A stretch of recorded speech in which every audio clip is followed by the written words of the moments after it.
오늘 우리에게 주시는 하나님의 말씀은 갈라디아서 1장 1절에서 5절까지의 말씀입니다. 사람들에게서 난 것도 아니요 사람으로 말미암은 것도 아니요 오직 예수 그리스도와 그를 죽은 자 가운데서 살리신 하나님 아버지로 말미암아 사도된 바울은 함께 있는 모든 형제와 더불어 갈라디아 여러 교회들에게 우리 하나님 아버지와 주 예수 그리스도로부터 은혜와 평강이 있기를 원하노라. 그리스도께서 하나님 곧 우리 아버지의 뜻을 따라 이 악한 세대에서 우리를 건지시려고 우리 죄를 대속하기 위하여 자기 몸을 주셨으니 영광이 그에게 세세토록 있을지어다. 아멘. 아멘. 아멘. 아멘. 옆에 분들 같이 인사 나누시죠. 예수로 삽시다. 우리 세 분씩 좀 인사해 볼까요? 예수로 삽시다. 아멘. 예수로 삽시다. 예수로 삽시다. 아멘. 아멘. 오늘 2026년을 맞이하는 첫 번째 말씀은 갈라디아서입니다. 다음 주부터는 다시 여호수아 3장의 말씀으로 3주간 나누시게 될 텐데 첫 단추를 매는 마음으로 하나님 갈라디아서의 공과를 저에게 주셨는데 제 설교는 이제 다음 세대 아이들 공과와 동일하게 가거든요. 근데 오늘 공과가 그렇습니다. 오늘 주신 말씀은 이제 첫 번째 시작하는 첫 걸음인데 그 이후에 있어야 될 것들은 또 다른 시간들 통해 나눌 건데요. 오늘 그렇게 하나님 주신 말씀이 어떤 말씀인지 기대하면서 받도록 하겠습니다. 1번 같이 봤죠. 주님이 불러주신 사명의 자리를 지켜야 합니다. 갈라디아서는 바울이 1차 전도 여행 때 갈라디아 지역에서 복음을 전했거든요. 충청 남도 북도 있는 것처럼 갈라디아라고 하는 지역에 이제 있는 사람들에게 복음을 전하고 교회들이 거기 이제 서게 되는 겁니다. 루스드라라는 지역에 가서는 바울이 돌에 맞습니다. 그래서 피투성이가 돼서 죽은 것을 확인하고 그들이 무리들이 물러가거든요. 어떤 학자들은 그때 죽었다, 그래서 3,000층 갔다 왔다 이렇게 표현하는 학자도 있을 정도로 정말 목숨을 건 삶으로 갈라디아 지역에 복음을 전했습니다. 정말 피 묻은 복음을 전한 거죠. 그리고 한 2년 남짓 지났을까요? 갈라디아 교회가 복음이 변질이 되기 시작했다라고 하는 이야기를 듣게 됩니다. 그래서 쓴 편지가 갈라디아서입니다. 갈라디아 지역에 있는 성도들을 향해서 쓴 편지죠. 대부분 바울 사도의 서신서를 보면 위로, 격려, 또 자기 소개 이런 것들이 등장하는데 갈라디아서에서는 그런 게 잘 나타나지 않습니다. 그리고 뭔가 할 수 없는 그 거친 표현들 그리고 분노들이 편지 곳곳에 있는 걸 저희가 보게 되는 건데요. 같이 한번 볼까요? 다른 복음을 따르는 것을 내가 이상하게 여기노라. 그래. 분위기가 좀 그렇죠. 편지를 썼는데 당신 좀 이상해. 이러고 이제 편지를 받았으면 어떠겠어요? 기분이. 또 읽어보죠. 다른 복음을 전하면 저주를 받을. 아까 이상하게 좀 낫네요, 그죠? 너 저주 받아 이렇게. 또 읽어. 어리석도다 갈라디아 사람들아, 너희가 이같이 어리석으냐? 너희를 어지럽게 하는 자들은 스스로 베어버리기를 원하노라. 거칠죠. 갈라디아서를 이렇게 쓸 수밖에 없는 환경들이 사도행전 15장에 등장하게 됩니다. 15장 같이 한번 읽을게요. 어떤 사람들이 유대로부터 내려와서 형제들을 가르치되 너희가 모세의 법대로 할례를 받지 아니하면 능히 구원을 받지 못하리라 하니 바울과 및 바나바와 그들 사이에 적지 아니한 다툼과 변론이 일어난지라 그랬어요. 갈라디아 교회에 어떤 유대로부터 내려온 어떤 사람들이 할례 받아라, 율법을 지켜라 하면서 그래야 구원받는다라고 하는 메시지를 바울이 세운 교회들에게 전했다라는 걸 우리가 알 수 있죠. 그래서 다른 복음을 전한 것, 이 다른 복음이 어떤 거냐? 갈라디아서에 좀 등장합니다. 같이 읽죠. 지금 여러분이 복음을 떠나 특별한 날과 달과 절기와 해를 정해놓고 그것들을 지키고 있다고 하니 그랬어요. 또 한번 볼까요? 어떤 다른 복음들인지. 할례를 받음으로써 율법으로 의롭게 되고자 애쓰는 사람은 그리스도에게서 끊어지고 은혜에서 한참 멀어진 것입니다. 또 있죠. 육체의 겉모양을 꾸미기 좋아하는 사람들은 여러분에게 할례를 받으라고 강요합니다. 그들이 그렇게 하는 이유는 그리스도의 십자가 때문에 받는 핍박을 피하고 싶어서입니다. 그랬어요. 이게 무슨 말일까? 예수 믿는 걸로 의로워지는 게 아니라 절기 지켰어? 할례 받았어? 세례 받았어? 음식 가리고 먹고 있어? 그러면 큰일 나. 그러면 구원 못 받아. 음식 그거 먹으면 안 돼. 이걸로 구원받는다라고 가르쳐주고 있다는 걸 알게 된 거예요. 1세기 유대인들은요, 이방인들하고 접촉하는 걸 굉장히 싫어합니다.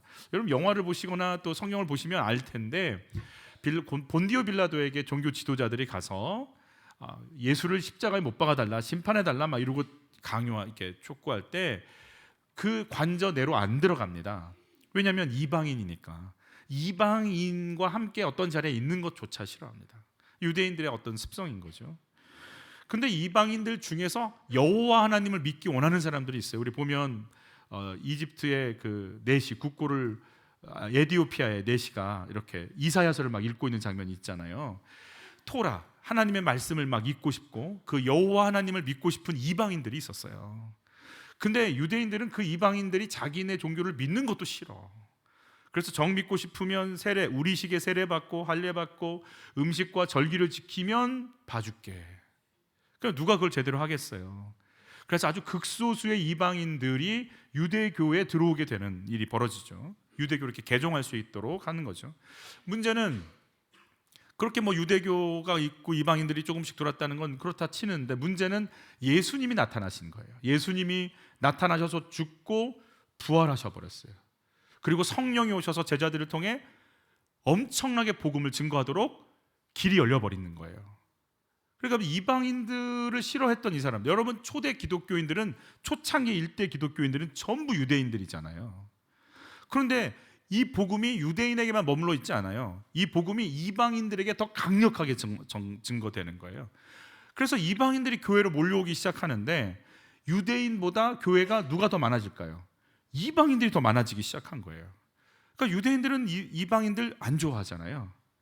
그래서 어떤 일이 벌어졌냐면, 예전에 유대교로 머물러 있었던 유대인의 습성을 교회가 세팅되어서 세워진데도 불구하고 그대로 그걸 적용하기 시작해서, 너희들이 예수를 믿는 건 오케이, 우리도 예수 믿으니까. 그런데 너희들이 구원받으려면, 그때 유대인들은 자기 절기, 할례, 전통 다 지키고 있었거든요. 그래서 2번 지킵니다. 안식일도 지키고 주일도 지켰어요. 그래서 그걸 누구에게 강요하냐면 이방인들에게 강요합니다. 너희들이 예수 믿는 건 좋아. 예수 믿고 구원받을 수 있어. 근데 그 구원이 온전해지려면 절기 지키고 음식 가려 먹고 할례 행하고 유대교식 세례 받고 우리식 스타일로 따라와야지 구원받아. 그래야 온전해져. 이렇게 가르치기 시작한 거예요.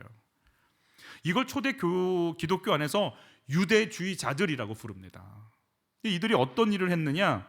바울이 가서 교회를 그렇게 투성이가 될 정도로 돌에 맞아가면서 사람들에게 예수를 증거하고, 예수의 십자가가 우리를 살렸습니다. 예수가 당신의 구원주입니다. 예수 믿으면 하나님의 자녀가 될 수 있습니다. 예수로 말미암아 우린 생명을 얻습니다. 예수 이름이 능력입니다. 실컷 해서 예수를 전하고 세우고 교회를 세팅해 놓고 가면, 유대주의자들이 들어가서 바울에게 복음 들었어요? 네. 아직 모르죠? 뭘 몰라요? 바울 사도 아닌 거 아세요? 예? 분명히 사도라고 그랬는데요. 아이고, 그러니까 이게 우리가 왔어야 된다니까. 잘 들어. 예수 믿는 건 좋아. 근데 예수만 믿으면 안 되고, 할례도 받고 절기도 지키고 음식도 가려 먹고 율법도 지켜야 구원이 되는 거야. 잘 생각해봐. 믿는다고 이렇게 쑥 막 천국 가고 그러겠어? 어쩐지 쉽더라. 그렇죠. 내가 잘 가르쳐 줄게. 그래서 우리가 이렇게 힘든 데까지 온 거야. 그리고 막 가르쳐 준 거예요. 바울은 예수로 돼요. 예수가 우리 죄 가져갔어요. 그 예수 믿으면 살아요. 그런데 그 예수가 생명이 아니라 노력하고 이것도 지키고 이것도 해야지 사람이. 그러면 안 된다니까요. 우리가 원본이야. 바울이 원본 아니야. 우리가 오리지널이야. 그리고 와서 다시 율법을 가르쳐 준 거예요. 게다가 그렇게 바울이 전한 복음을 가로막고 싶으니까 바울은 사도가 아니라고 얘기해. 사도행전에 마띠아를 뽑을 때, 여러분 마띠아가 가룟 유다를 대신해서 사도가 되는 거, 12제자로 들어오는 거 아시죠? 누구를 뽑을까? 마띠아 해가지고 마띠아가 된 거예요. 사도가 되려고 했던 기준들이 있었어. 어떤 기준들이 있었냐면, 예수와 함께 거하고 그 가르침을 받았던 자들이어야 되고 예수님의 부활을 목격했어야 되고 예수님으로부터 복음을 증거하라고 파송을 받은 자가 사도여야 되는 거예요. 근데 이 기준에 보면 바울은 미달이 되는 거예요. 그러니 바울은 우리가 이렇게 예수님 다닐 때 그 사람 없었어? 아니야, 없었어. 그리고 이제 바울이 사도권에 대해서 막 흔들기 시작한 거죠. 그래서 오늘 바울이 가만히 생각해 보면요, 사도 바울은 다메섹 도상에서 누굴 만납니까? 예수님. 어떤 예수님? 부활한 예수님 만나는 거예요. 그 예수님으로부터 부활의 목격자의 삶을 이제 살아가는 건데 그 예수님으로부터 가르침을 받아요. 같이 읽죠. 땅에 엎드려져 들음에 소리가 있어 이르시되 사울아 사울아 내가 어찌하여 나를 박해하느냐 하시거늘 하면서 자신이 박해했던 예수가 자기가 알고 있던 구약의 그 메시아인 것을 열어주시고 깨닫게 하시고 가르침을 받는 시간들을 갖게 됩니다. 그리고 나서 아나니아를 통해서도 말씀하시지만 사도가 될 수 있도록 뭐라고 하시는지 같이 읽습니다. 주께서 이르시되 가라, 이 사람은 내 이름을 이방인과 임금들과 이스라엘 자손들에게 전하기 위하여 택한 나의 그릇이라 그랬어요. 그러면서 너는 내가 택해서 쓰는 내가 파송한 사도야라고 부활한 예수님이 사도 바울을 보내시는 걸 보게 되는 거잖아요. 그러니까 바울이 외치는 거예요. 뭐라고 외쳐요? 우리 1절 같이 읽어요. 사람들에게서 난 것도 아니요 사람으로 말미암은 것도 아니요 오직 예수 그리스도와 그를 죽은 자 가운데서 살리신 하나님 아버지로 말미암아 사도된 바울은 그랬어요. 내 사도권 증거하는 게 내 이름을 드러내고 싶은 게 아니라, 여러분이 예수 믿으면 구원받는다고 실컷 얘기했는데 누가 옆집에서 와서 그 202호 아줌마 갔다 갔어. 왔다 갔어. 예수 믿으래. 구원받는데 나 예수 믿을 사기꾼이야. 누가 그 말을 믿겠어요? 바울 걔 정리 안 되네. 아직도 그러고 돌아다니고 있어. 이 한마디에 바울이 전한 모든 복음은 다 물거품이 되는 거예요. 바울이 나를 증거하고 싶어서 말하는 게 아니에요. 그래, 사람들에게 나 보냄받은 거 아니다. 나는 부활하신 예수님이 보냈다. 사람에게서 난 거 아니다. 예수님이 나 보내서 내가 지금 여기 있다. 내가 전한 건 내가 아니고 예수님께서 주신 계시 전하고 있는 거다. 나를 건드려? 나는 하나님이 보내서 세운 사람이야 라고 자기 사도권에 대해서 얘기하기 쉽게. 여러분, 우리가 주의 일을 하는 근거가 어디 있을까요? 우리는 사람들한테 인정받아야 된다고 생각하는 거. 어디 학교 나왔어? 어느 교회 출신이야? 무슨 양육을 받았어? 어떻게 된 거야 그 사람? 어느 신학교 출신에서 공부한 거야? 근데 우리가 한 가지 고백해야 될 게 있어요. 진짜 하나님의 사역을 하는 사람들의 가슴 속에 어떤 질문 그리고 어떤 대답을 해야 되는가? 그 사람 예수한테 미쳐 있어? 그 사람 예수 만났어? 그 사람 예수님 사랑하니까 그 우선순위를 예수님께 두고 다른 것 안 따라가고 예수님 붙잡고 있는 사람이야? 를 물어봐야 되는 거잖아요. 내 사역의 근거가 예수님이어야지 다른 조건이 돼서는 안 되는데, 여러분, 바울은요 정체성이 있어요. 나는 부활한 예수님 만났다. 그분이 나 가르쳐 주셨다. 그분이 나 보내셨다. 사람한테 인정받는 사도가 아니고 예수님께서 보낸 사도다. 물론 야고보와 베드로에게 인정을 받았다 이런 기록도 있어요. 그러나 바울의 정체성은 달라요. 나는 하나님이 세웠다. 여러분, 2026년 여러분의 정체성이 나 예수님, 하나님이 나 세우셨다. 이게 여러분의 고백이 되시길 축복해요.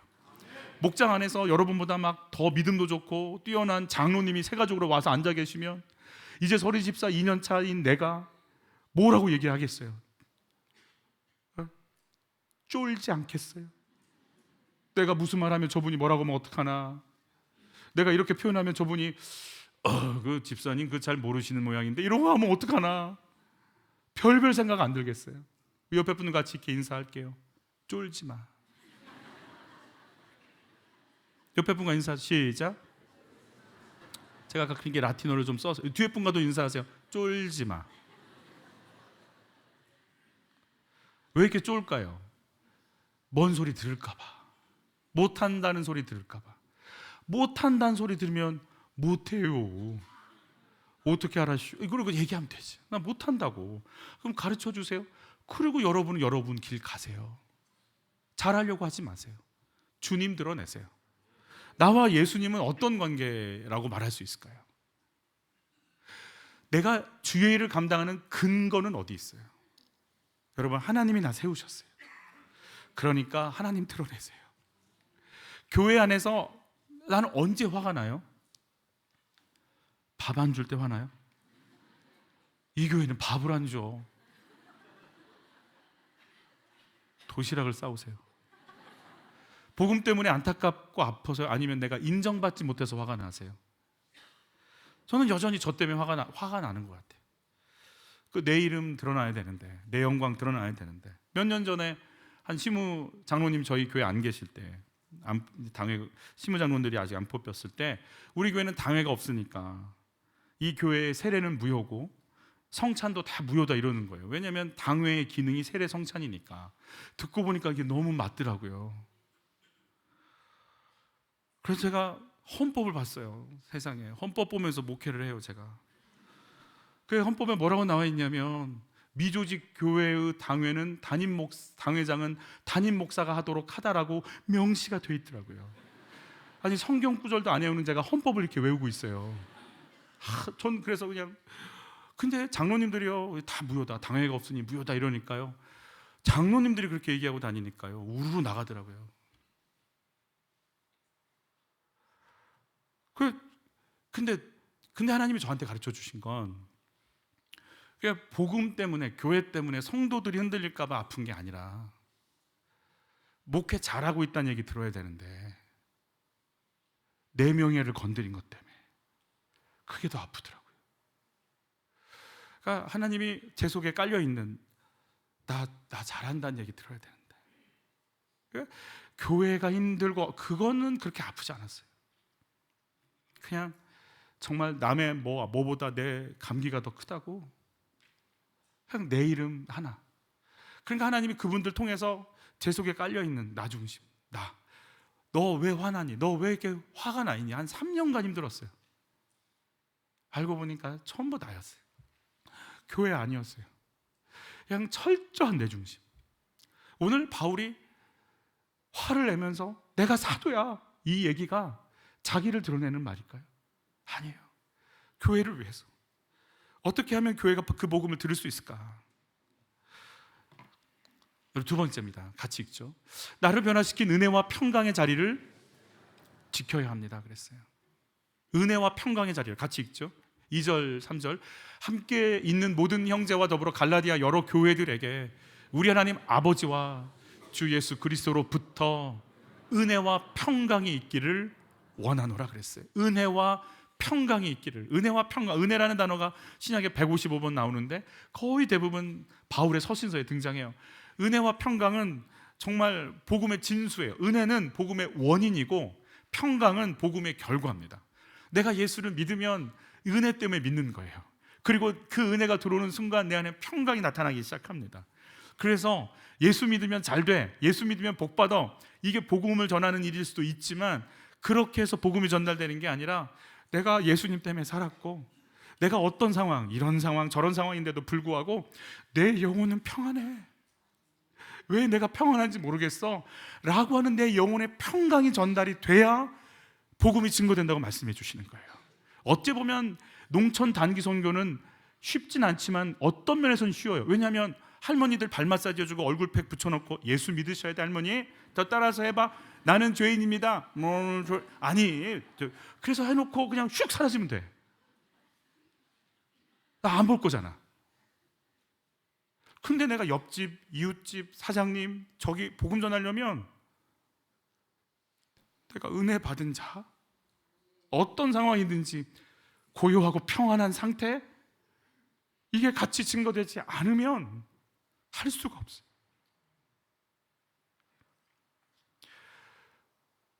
저 사람이 왜 저런데도 천국을 누리지? 왜 저 사람은 그 고요함과 평강이 있지? 청송교도소에서, 지금 이제 종성교도소라는 말을 쓰지 않지만 교도관으로 재직하셨던 박효진 장로님의 간증 들었어요. 불교, 무교, 유교로 똘똘 뭉친 종갓집 집안이고, 아내도 그냥 그런 줄 알았는데 알고 보니까 아내가 예수를 믿었더라고요. 이 아내 되시는 분이. 근데 아내 되시는 분이 새벽에 잠결에 하나님의 음성을 들어요. 너가 나를 버렸지 나는 너 버린 적이 없다. 네가 나를 떠났지 나는 너를 떠난 적이 없다. 이분이 막 그게 예전에 들었던 말씀들이 기억이 나고 그 하나님께로의 막 그 따뜻함이 느껴지면서 나 하나님께로 돌아가야겠다. 그리고 이제 신앙생활을 시작을 했어요. 이 아내 때문에 시작을 한 거예요. 아내 등살에 억지로 교회를 다녔어요. 집사지만 그는 자신을 불신자라고 소개를 하더라고요. 교회는 여호와 신화를 믿는 이스라엘 민족 속에서 나온 종파 이렇게 정리를 했더라고요. 집사라서 뭐 신앙생활을 꼬박꼬박 했어요. 이 아내가 하도 보채니까 아내 되시는 분이. 근데 술 담배는 끊은 적도 없고. 근데 어느 순간 고린도전서 3장 16절 너희가 하나님의 성전인 것을 너희가 알지 못하느냐, 이 구절을 가지고 한 분이 양육을 해주셨어요. 어떻게 양육했냐면 우리가 얼마나 깨닫지 못하면 내가 하나님 계시는 성령이 계시는 성전임에도 불구하고 니들은 모르지, 이해 못하지, 여기에 대해서 눈이 안 열렸지, 그게 얼마나 안타까우시면 2000년 동안 우리에게 질문하시겠냐고. 네가 성전인 거 모르지. 애야, 네가 성전인 거 모르니까 그렇게 지금 거기다 집어넣지. 뭔가를 그 거룩한 데다가 그냥 막 그렇게 해놓고도 그냥 아무렇지도 않게 살지. 그거 아직 모르지. 그 하나님의 아픔이 있지 않냐고. 그러니까 이분이 오 그래 그러고 이제 받아들였어요.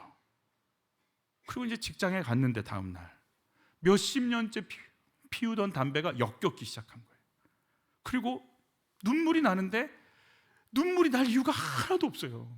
여러분, 교도관 그 당시에 청송감호소에 그 굉장히 거친 분들하고 같이 만나야 되니까 얼마나 본인도 거칠어야 돼요. 이분은 절대 이렇게 따뜻하고 그러지 않았대요, 자기가. 근데 사무실에 있는데 눈물이 멈추지 않으니까 연병장에 나가서 또 눈물을 닦아도 멈추지 않는 거예요, 눈물이. 그러면서 순간 어제 들었던 고린도전서 3장 16절 성령, 이 단어가 떠오르는 거예요. 자기도 성령이라는 단어를 들어서 알고 있어요. 그러나 인격적으로 살아계신 성령님에 대해서 생각해 본 적이 없대요. 그냥 삼위일체 교리 맞추려고 억지로 끼워 놓은 하나의 단어 정도로 생각했지, 내 안에 살아계신 하나님이라고 한 번도 생각을 한 적이 없는데 성령 하는 그 순간 알 수 없는 가슴속에 막 물컥한 게 올라오기 시작하더니 들었던 말씀들이 막 어마어마한 속도로 자기를 때리기 시작했다고 표현해요. 들었던 말씀들이 정리가 되면서 막 자기를 자기 속에 들어오는데요, 그래서 두 손을 들고 고백하기 시작했대요. 하나님 살아계시네요. 예수님이 내 구주가 맞네요. 성령님 진짜 나랑 함께 하시는 거 맞네요. 통곡이 나오기 시작하는데요, 불신자로 그냥 교회만 왔다 갔다 했던 난데 말씀들이 이제 성령의 조명을 받기 시작한 거예요. 이분 별명이 지옥에서 온 싸늘한 태양이래요. 그러니까 감호소에 있는 분들이 가정 파괴범이고 죽일 놈들이라고 생각하면 쳐다봤는데, 근데 그 순간 이상한 일이 벌어졌어요. 그들이 죄를 지었던 흉악범이든 그들을 보는데 또 눈물이 나기 시작한 거예요. 내가 왜 저 사람들 미워했지? 내가 왜 저 사람들 구박했지? 저들은 들킨 도둑놈이고 나는 안 들킨 도둑인데. 저랑 양육 같이 하셨던 교도관 한 분이 그러시더라고요. 진짜 그런 눈으로 봤대요. 근데요, 이렇게 있으면 갑자기 이렇게 죄수들이요, 내가 여기 왜 있는지 모르겠다고 소리치고 난동을 부릴 때가 있대요. 그러면 가서 제압을 해야 된대요. 그런 난동 부리는 사람 제압할 때 따뜻한 마음이 나올까요? 일단은 넘어져서 수갑을 채우고 결박하고 거기 들여보낼 때 따뜻하게 될까요? 자기 속에서 거칠고 분노가 일어나고 가만두고 싶지 않은 그게 막 올라오는데요, 그렇게 제압을 다 하고 와서 보고 씩씩거리는 자기를 보면 당신의 혈기나 내 혈기나, 당신의 혈기는 드러나서 사고를 쳐서 사건이 돼서 걸려서 저기 있고, 나는 지금 혈기가 이렇게 차 있지만 안 걸려서 이러고 있는 거지. 세상을 보는 눈이 바뀌기 시작했대요. 흉악범이라는 개념이 바뀌면서 불쌍한 인생, 불쌍한 영혼, 그리고 그들을 만나기 시작하는데 그 싸늘한 태양이 갑자기 불러가지고 내가 하나님 믿기 전에 너희들 미워했어, 미안해, 날 용서해줘 이러고 막 손을 잡으니까 죄수들이 얼마나 당황하겠어요. 뭘 또 트집을 잡으려고 저 사람이 저러나. 여러분, 이분이요, 예수님을 만나는 순간 네 삶 고쳐, 네 죄가 다 지불하고 와, 이렇게 얘기하지 않아요. 너 예수 먼저 만나야 돼. 여러분, 내가 태도가 다 바뀌어야 구원받습니까? 누구 만나야 구원받죠? 예수 만나야 구원받죠. 그러니까 죄수들을 보면서 너 예수 만나야지, 예수 만나는 게 먼저지, 이게 이제 고백이 되기 시작하는 거예요. 박효진 장로님의 일터가 바뀌었을까요? 뭐 죄수들이 바뀌었을까요? 일터도 같고 죄수도 같은데 자기 안에 내가 은혜 받았다, 그 은혜가 들어오는 순간 뭘로 반응이 되는 거예요? 평강으로 반응이 되기 시작하는 거예요. 여러분, 은혜와 평강을 통해 내가 바뀌었어요? 그거 경험하고 계세요? 그 은혜와 평강을 내 남편, 내 아내, 내 가족에게서 얻으려고 하진 않아요. 주님에게서 얻으시기를 축복하는 거예요. 우리 세 번째 같이 읽습니다. 날 구원하신 십자가의 자리를 지켜야 합니다. 우리 4절과 5절, 4절 5절 같이 읽습니다. 그리스도께서 하나님 곧 우리 아버지의 뜻을 따라 이 악한 세대에서 우리를 건지시려고 우리 죄를 대속하기 위하여 자기 몸을 주셨으니 영광이 그에게 세세토록 있을지어다. 아멘. 박효진 장로님이 종아라고 하는 흉악범 얘기를 하는데요, 키가 190이래요. 수감 중에 벽돌로 교도관의 머리를 쳐서 깨트렸대요. 왜 그랬냐 물어봤더니 대답이 짜증이 나서 그랬대요. 그냥 폭력인 거예요. 그냥 거친 거예요. 예수 믿는 걸 아니까 자기를 종교 사기꾼이라고 조롱하더라는 거예요. 당신 종교 사기꾼이야, 70번씩 7번 용서하라고 했는데 왜 날 가둬? 듣고 보니 맞잖아요. 그럼 무슨 대답을 할 수 있겠어요? 그리고 왜 날 철창에 가두냐고 그 철문에 머리를 막 박아서 온몸 이 머리가 다 깨져서 피가 난자하게 만들어요. 그리고 막 난동을 부리고 일부러 죽겠다고 그런 상태로 밥도 안 먹어요. 무용담을 늘어놓는데 내가 어디에서 누구 손가락을 잘랐다, 가출해서 들어오니까 여동생 보고 밥 달라고 그랬더니 여동생이 이렇게 뭐 마음이 안 좋았나 보죠. 밥을 차려놓고 툭 던졌대요. 이게 밥상을 이렇게. 그게 마음에 안 든다고 흉기로 여동생 얼굴을 가격해서 뼈가 보이게 만들어요. 얼굴 반쪽이 다 잃어버렸어요. 그걸 회개하는 게 아니라 자랑해요. 그래서 박효진 장로님이 하나님께 그랬대요. 주님, 이놈은 아니죠. 예수님 십자가에서 죄인들을 위해 돌아가신 건 저도 아는데 이런 놈 때문에 돌아가신 건 아니죠. 이런 놈들은 태어날 때부터 지옥 가려고 작정되어 있는 놈들이죠. 그죠? 이 생각을 딱 하는 순간 마음속에 하나님이 박효진 장로님께 이런 음성을 들려주시죠. 야야, 너는 뭐 종아보다 나은 줄 알았더냐? 네가 종아보다 난 줄 알았더냐? 그러니까 온몸에 힘이 빠지더래요. 자신도 10대 때부터 그렇게 험악하고 힘들게 살면서 뭐 하나님 있으면 나와보라고 그래, 부처님 있으면 나와보라고 그래, 막말하고. 그런데 하나님이 그런 나를 손대 주셔서 이렇게 바꿔주셨는데 이 친구도 하나님이 손대어 주시면 바뀔 수 있지 않을까 하는 생각이 들더라는 거예요. 그렇지, 나도 구원받았으면 이 친구도 하나님 만지실 수 있으면 바뀔 수 있지라는 생각이 드는 순간 눈물이 쏟아지더래요. 근데 지금 조롱하고 있는 이 친구 앞에서 울 수는 없잖아요. 그러니까 창피하니까 확 돌아서서 나왔대요. 그리고 책상에 돌아와서 하나님, 나 같은 사람도 변화시키셨으니까 저 친구도 좀 바꿔주세요.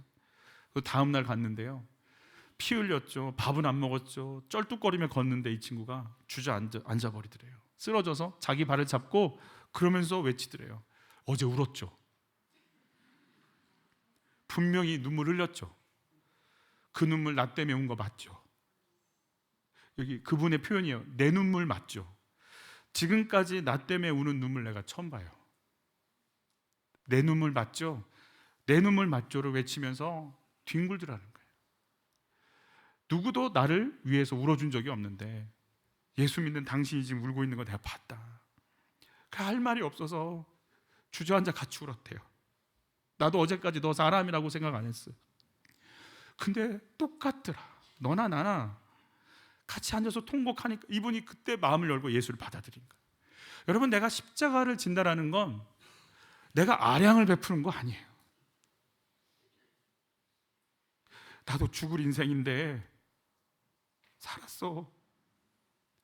당신도 예수의 십자가로 사는 거야.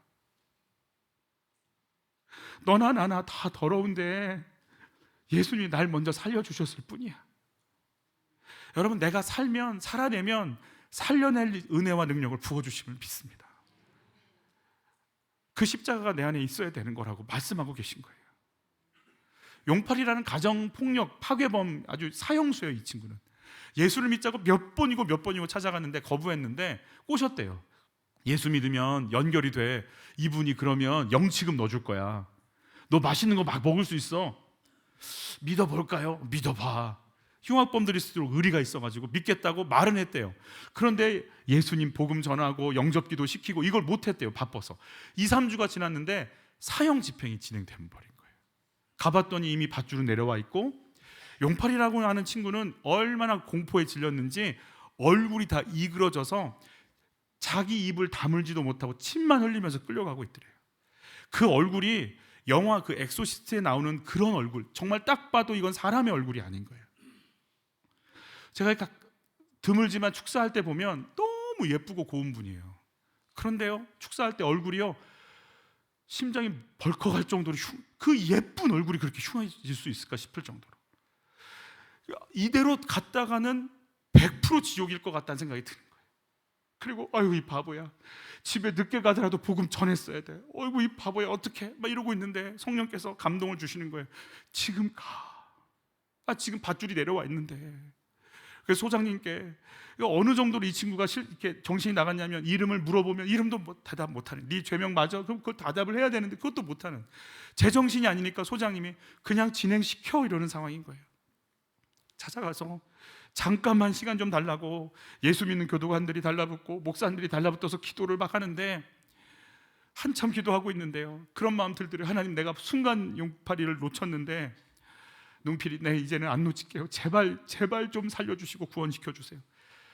그 순간 기도하고 있는데 이 친구가 주여 주여를 외치더니요, 울면서 그러더래요. 주여, 이 죄인 받아주셔서 감사합니다. 이 죄 용서해 주셔서 감사합니다.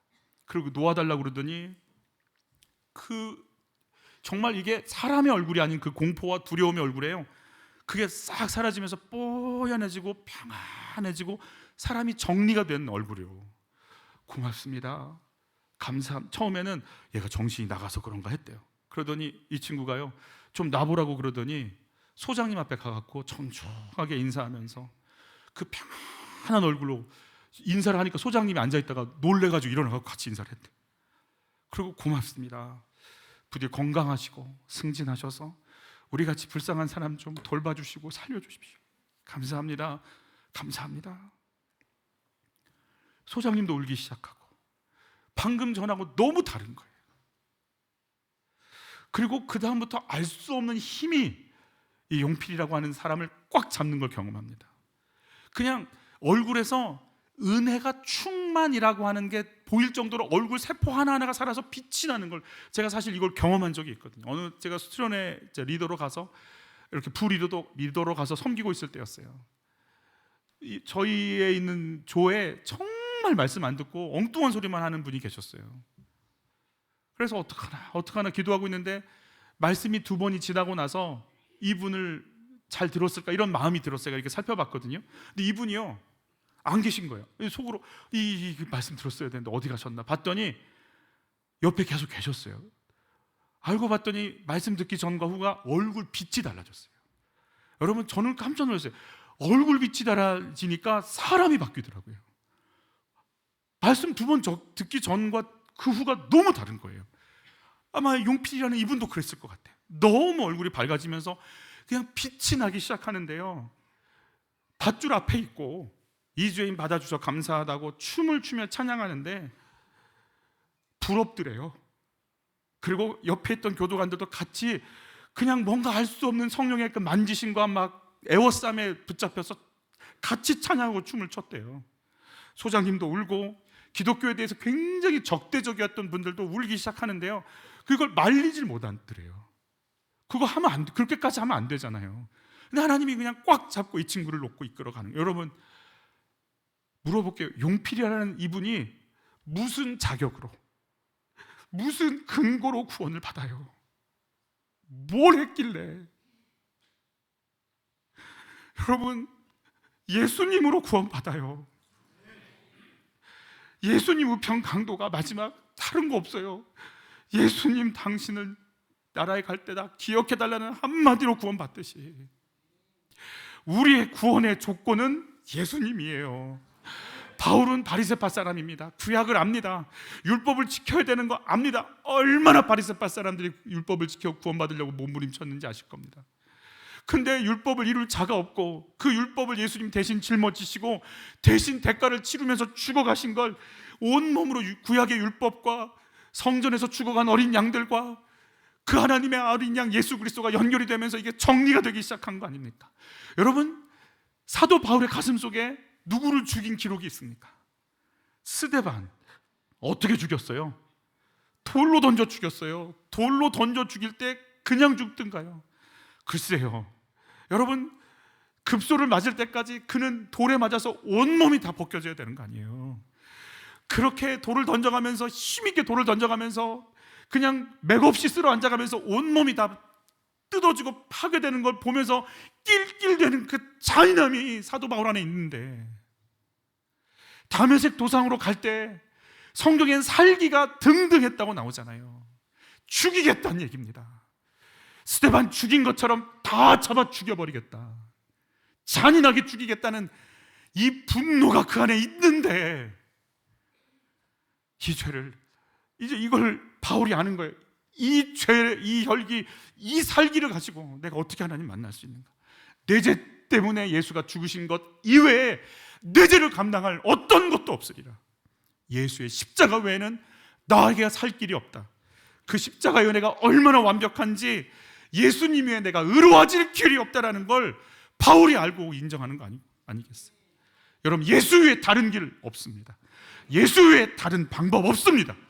바울이 산 건 어떤 것도 아닌 절기 지켰냐, 할례를 받았냐, 음식을 잘 가려 먹었냐가 아니라 구약을 이루신 예수의 은혜 때문에 사는 것, 예수의 십자가 때문에 산 것 이외에는 없다고 얘기하는 것 아니겠어요? 같이 읽습니다. 너에게 말한 바 곧 모세의 율법과 선지자의 글과 시편의 나를 가르쳐 기록된 모든 것이 이루어져야 하리라 한 말이 이것이니라 하시고, 구약의 모든 말씀이 예수께로 향하고 있다고, 그게 나를 향한 말씀이었다고 지금 예수님 말씀해 주시는 거잖아요. 예수 외에 다른 걸로 의로워질 수 있다라고 말하는 그 다른 복음을 외치는 유대주의자들, 갈라디아 교인들을 향해 바울이 외치는 거 아니겠어요? 예수 외에는 없다. 다른 복음 없다. 나를 살게 하는 건 예수밖에 없다. 예수로 구원 받는다라는 것, 복음 외에 다른 복음 전하면 천사라도 저주를 받아야 된다. 2026년을 시작하면서 하나님, 내가 뭘로 의로워질 수 있을까? 내가 그렇게 자랑하고 싶은 게 뭔가? 나의 힘, 나의 능력인가? 여러분, 예수님밖에 없음이 우리 중심에 꽉하니 박히시기를 예수 이름으로 축복하는 거예요. 내가 뭘로 의로워지려고 그래요? 예수로 사셨다면 우리 할 말 없습니다. 예수로 구원받았다면 내가 자랑할 것 예수님밖에 없습니다. 그 은혜와 평강을 누릴 때 나도 살고 남도 살리는 십자가의 역사가 시작된다고 말씀하시는 거예요. 저는 한평생 뭘로 의로워질까 이거 고민하며 살았어요. 여러분, 같이 읽어요. 나는 무엇으로 의로워지려고 하나요? 돈인가요? 명예인가요? 외모인가요? 학벌인가요? 나를 살린 십자가, 내가 지고 갈 사명인 것이 깨달아집니까? 2026년 내가 살아있는 이유가 십자가고, 내가 외치고 증거할 것이 예수의 십자가임이 인정이 되십니까? 내 안에 십자가 외면하고 내가 다른 것으로 이루어지려는 다른 복음 쫓고 있지는 않습니까? 저는 정말 남들한테 의롭게 보이고 싶은 마음이 너무 강한 거예요. 한평생 그렇게 살았어요. 그래서 나중엔 사람 만나는 게 두렵더라고요. 왜? 사람 만나고 나면 머리가 아파요. 사람들이 나를 어떻게 생각할까? 내 말을 사람들이 어떻게 받아들였을까? 나를 어떻게 평가할까? 사람들한테 나를 의롭게 보여야 되니까. 주님이 저한테 그러시는 것 같아요. 그만해.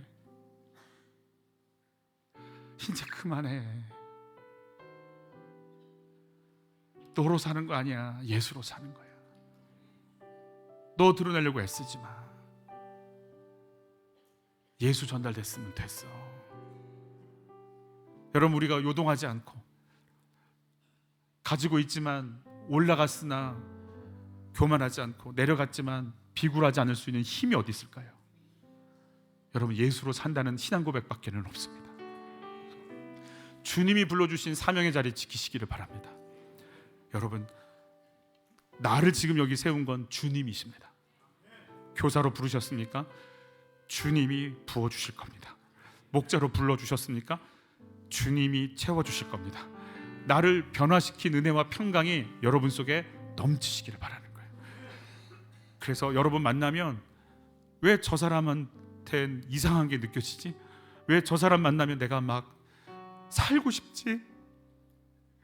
왜 저분의 영혼은 살아서 꿈틀대지? 예전엔 멋있는 사람, 예쁜 사람, 괜찮은 사람 찾았는데 아닌 거예요. 내 영혼이 살아있는 사람 만나고 싶은 거예요. 나를 구원하신 십자가의 자리를 지키시기를 축복합니다. 난 십자가 때문에 살았어. 당신도 십자가 때문에 살아.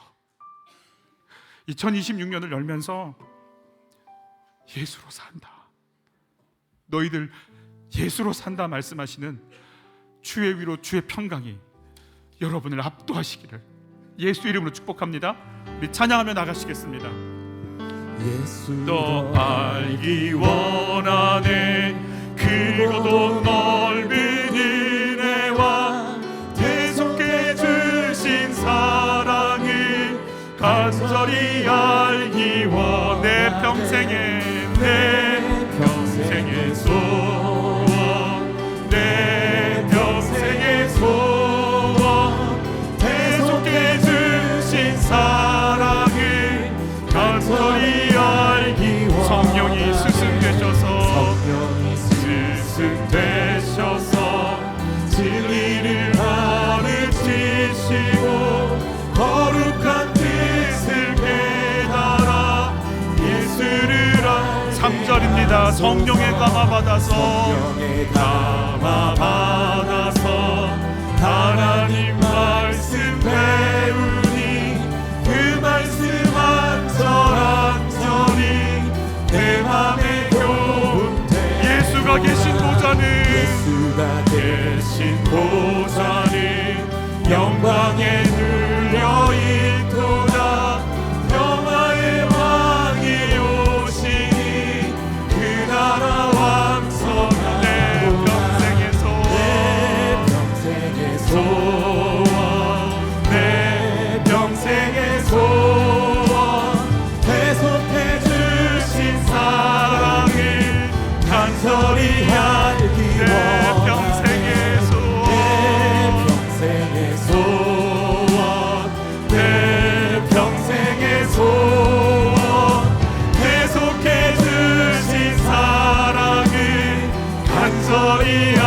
마지막입니다. 내 평생의 소원, 내 평생의 소원, 대속해 주신 사랑을 간절히 알기 원하네. 하나님, 제가 예수 알기 원합니다. 하나님, 겉껍데기 벗어버리게 하옵소서. 다른 걸로 의로워지려는 것 벗어버리게 하여 주옵소서. 주여, 내가 예수 알기 원합니다. 예수로 살았다는 게 뭔지 알기 원합니다. 그 은혜와 평강이 나를 채우게 하여 주옵소서. 십자가의 사랑이 나의 생명 되게 하여 주옵소서. 예수로 살았다는 게 뭔지 경험시켜 주옵소서. 예수로 사는 인생 되게 하옵소서. 주여, 문을 치고 기도로 나갑니다. 주여, 사랑하는 아버지, 여기 있나이다. 당신의 십자가의 긍휼이 필요한 나 여기 있나이다. 나를 살린 예수, 나를 새롭게 한 예수, 내가 주를 사랑합니다. 내가 살 길은 예수 외에 다른 곳이 없나이다. 내가 살 수 있는 길도 예수밖에 없나이다. 나를 살리신 예수, 나를 살게 하신 예수, 나를 부르신 예수, 나를 보내신 예수, 나를 통해 일하신 예수, 그 예수로 살고 그 예수로 살립니다. 하나님, 다른 복음은 없습니다. 다른 복음은 없습니다. 너의 행위로 어우러지지 않습니다. 나의 봉사로 어우러지지 않습니다. 내가 가지고 있는 것으로 어우러지지 않습니다. 내가 사는 오직 한 가지의 기준, 예수 당신 한 분밖에는 없나이다. 영광의 왕, 완왕의 왕, 만주의 주, 그 십자가의 영광, 부활의 권세, 어둠의 세력을 밟으신 그 예수, 너의 죄를 가져가신 예수, 당신이 나의 생명이요 능력이심을 감사합니다.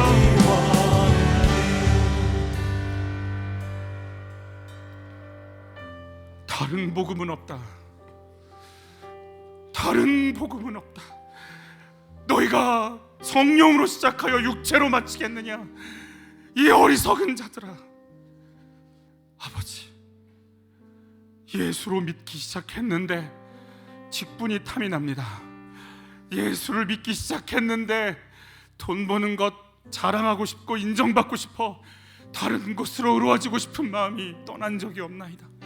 예수로 시작했는데 나로 마치려고 몸부림을 칩니다. 오 주여, 어리석은가? 김 목사야, 이 어리석은 자야. 예수로 시작해서 다른 것으로 마치겠는가? 하나님, 죄송합니다. 나의 의가 예수인 걸 또 망각하고 삽니다. 예수로 살게 하옵소서. 예수의 십자가가 자랑되게 하시고 나를 살리신 예수가 능력되게 하시고 일평생 그 예수 때문에 가치관이 바뀌고 삶이 바뀌고 태도가 바뀌는 영광 누리게 하옵소서. 귀한 예물을 드립니다. 내가 너 살렸다 말씀하시는 주 앞에 드리는 예물 위에 살려낼 힘, 지혜, 권능, 지혜, 영감, 은혜, 능력을 부어주셔서 우리와 만나는 자들마다 은혜와 평강 가운데 십자가의 예수를 만나게 하옵소서. 주여, 우리가 살아내고 살려낼 힘과 지혜와 영감을 얻기를 원하며 매일같이 주시는 큐티의 말씀을 통해 우리 주 앞에 또 앞에 서며 예수 붙잡고 사는 영광 누리게 하옵소서. 예수 그리스도의 은혜와 하나님의 사랑과 성령님의 조명하심과 깨닫게 하심과 운행하심과 이끄심이 예수로 살기를 소원하며 내 자리를 지키며 2026년도 나의 의는 없고 예수의 의밖에 없나이다를 의지하며 고백하며 인정하며 이 새해를 맞이하며 지내기 원하는 모든 이들 위해 이 은혜가 영원토록 함께하기를 간절히 축원하옵나이다.